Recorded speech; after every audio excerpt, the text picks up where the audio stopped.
ছাত্ৰ ছাত্ৰীসকল আজি আমি টম সয়াৰ লেসনটোৰ কুৱেশ্যন আনসাৰখিনি আলোচনা কৰিম। কুৱেশ্যন আনসাৰখিনিৰ প্ৰথমতে এক্টিভিটি নাম্বাৰ 1ত কি আছে চাওঁ আহা।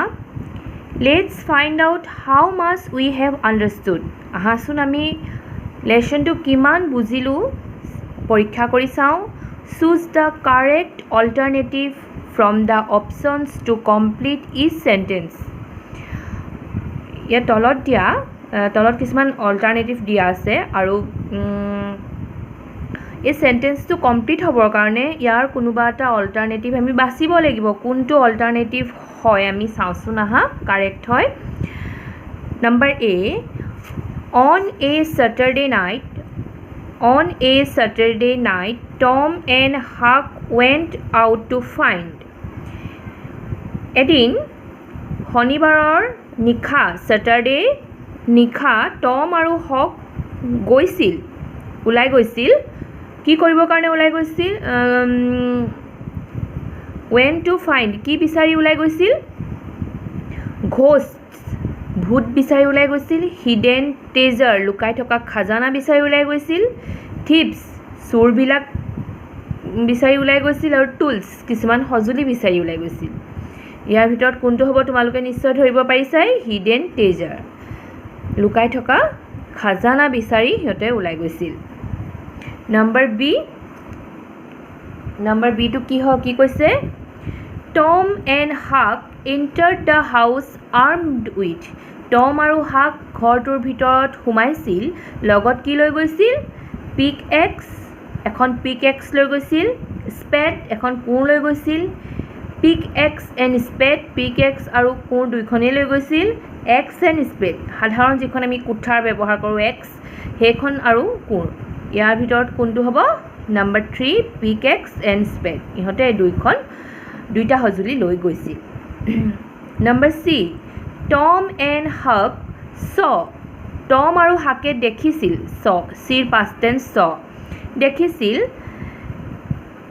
2 men entering the house দুজন মানুহ ঘৰটোলৈ সোমাই আহিছিল। 1 man entering the house এজন মানুহ ঘৰটোলৈ সোমাইছিল। Joe entering the house ঘৰটোৰ ভিতৰলৈ অহা দেখিছিল। 3 thieves entering the house তিনিজন চোৰ ঘৰটোলৈ সোমাই অহা দেখিছিল। কোনটো হ'ব ইয়াৰ ভিতৰত? নম্বৰ এইটো হ'ব number 1 2 men entering the house। Number D, thank God we had a narrow escape. ভগৱানক অশেষ ধন্যবাদ। Thank God we had a narrow escape আমি যেনে তেনে বাচিছোঁ। Who said this to whom? কোনে কাক কৈছিল? Who said to whom? Number 1, Tom said it to Huck. টমে হকক কৈছিল। Number 2, Joe said it to Huck. জোয়ে হকক কৈছিল। Number 3, Huck said to Joe.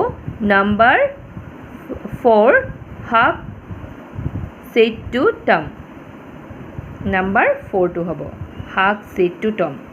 সেইটো এই পেজটোৰ ওপৰতে আছে চোৱা। Thank God we had a narrow escape, Huck said to Tom. হাকে টমক কৈছিল যে আমি যেনে তেনে বাচিলোঁ, চোৰকেইটাৰ পৰা আমি যেনে তেনে বাচিলোঁ বুলি হাকে টমক কৈছিল। এক্টিভিটি নাম্বাৰ 2ত কি কৈছে চোৱা। Read the story and answer the following questions briefly in your own word. সাধুটো ভাল ধৰণে পঢ়া আৰু এই প্ৰশ্নকেইটাৰ উত্তৰ নিজৰ ভাষাৰে দিয়া। নাম্বাৰ এটো কি কৈছে? মই ইয়াত কৰি থৈছোঁ কুৱেশ্যনকেইটা। Number A, what did Tom always dream of? টমে সদায় কিহৰ সপোন দেখিছিল? Tom always dreamed of finding boxes of hidden treasure in haunted houses. টমে সদায় সপোন দেখিছিল ভৌতিক ঘৰবিলাকত haunted houses ভৌতিক ঘৰবিলাকত দেওলগা ভূতলগা ঘৰবিলাকত লুকাই থকা খাজানা ট্ৰেজাৰ খাজানা বিচাৰি পোৱাৰ সপোন খাজানাৰ বাকচ বিচাৰি পোৱাৰ সপোন দেখিছিল। Number B, what plan did Tom make with his friend Huck টমে তেওঁৰ বন্ধু হাকৰ লগত কি পৰিকল্পনা কৰিছিল হাকৰ সৈতে কি প্লেন কৰিছিল পৰিকল্পনা কৰিছিল Tom made a plan with his friend Huck to go' on a treasure hunt on a Saturday evening টমে তেওঁৰ বন্ধুৰ সৈতে পৰিকল্পনা কৰিছিল যে খাজানা বিচাৰি যোৱাৰ পৰিকল্পনা কৰিছিল শনিবাৰৰ এটা সন্ধিয়া খাজানা বিচাৰি যোৱাৰ পৰিকল্পনা টমে বন্ধুসকলৰ সৈতে কৰিছিল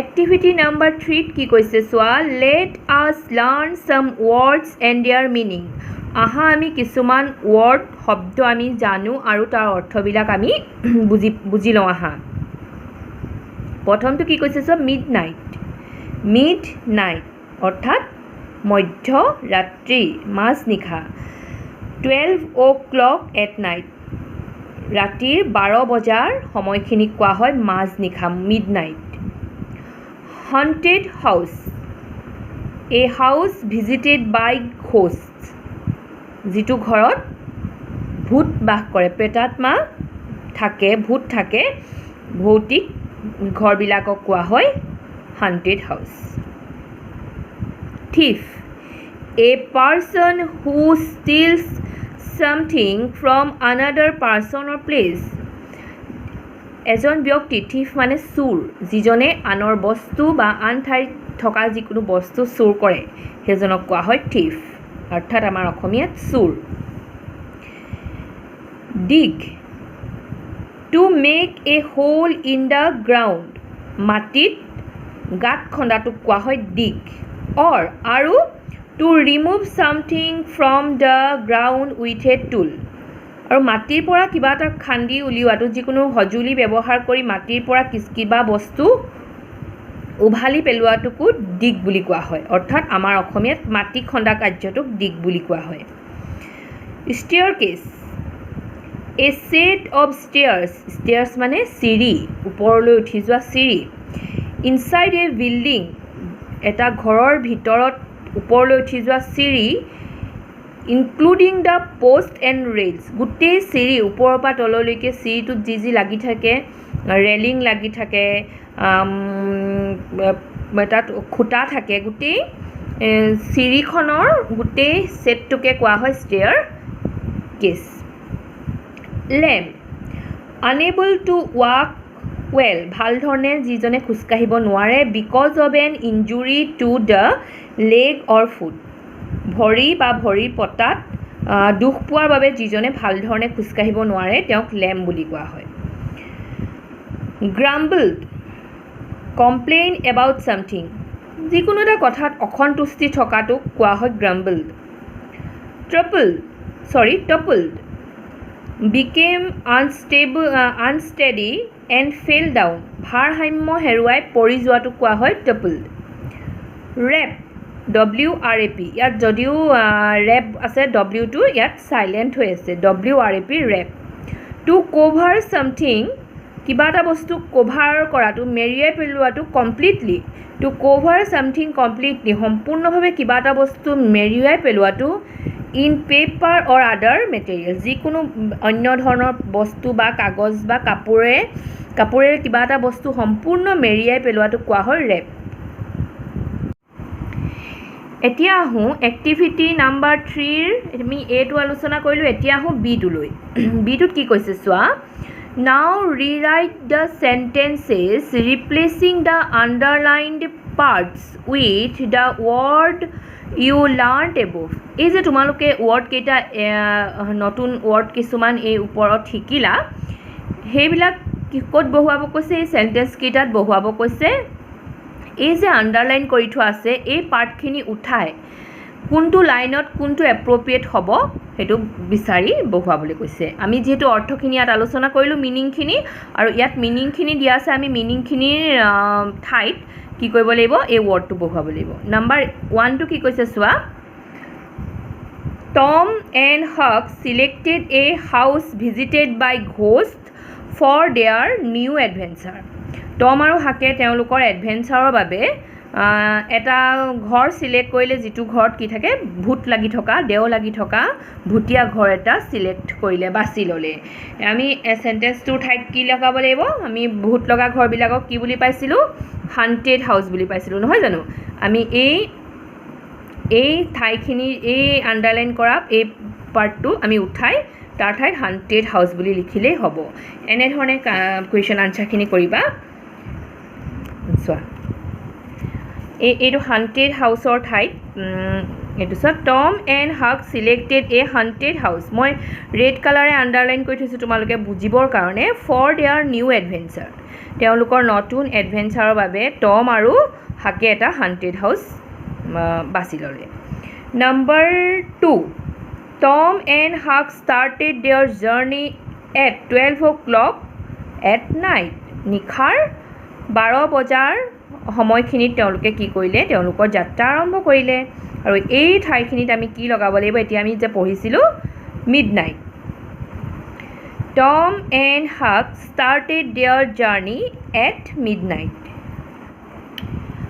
নাম্বাৰ 3 টোত আছে the thief was trying to make a hole in the ground চোৰটোৱে মাটিত এটা গাঁত খান্দিবৰ কাৰণে এটা ফুটা কৰিবৰ কাৰণে যত্ন কৰিলে এইটো কি হ'ব আমি কি বুলি পাইছিলোঁ the thief was trying two ডিগ মাটি খন্দা কাৰ্যটোক আমি ডিগ বুলি পাইছিলোঁ ডিগ চোৰটোৱে মাটিখিনিত এটা গাঁত খান্দিবলৈ চেষ্টা কৰিলে he saw a set of stair including post and rails inside the haunted house তেওঁ কি দেখিলে ঘৰটোৰ ভিতৰত এটা ওপৰলৈ উঠি যোৱা চিৰি এখন দেখিবলৈ পালে আৰু গোটেই চিৰিখনক একেলগে কোৱা হয় staircase he saw a staircase inside the haunted house এইখিনি উঠাই আমি কি লগালোঁ ষ্টেয়াৰ কেছ নাম্বাৰ 5 জ one of the two men was a person who steals things সেই দুজন মানুহৰ ভিতৰৰ এজন মানুহ যিজনে কি কৰে বস্তুবিলাক আনৰ বস্তুবিলাক কি কৰে চুৰ কৰে one of the two men was a thief এই আন্ডাৰলাইন কৰা ৱৰ্ডকেইটা সলনি আমি কি বহালোঁ thief অৰ্থাৎ চুৰ ছাত্ৰ ছাত্ৰীসকল আজি আমি এক্টিভিটি নাম্বাৰ 3 লৈকে আলোচনা কৰিম নেক্সট ক্লাছত আমি এক্টিভিটি নাম্বাৰ 4 পৰা আমি আলোচনা কৰিম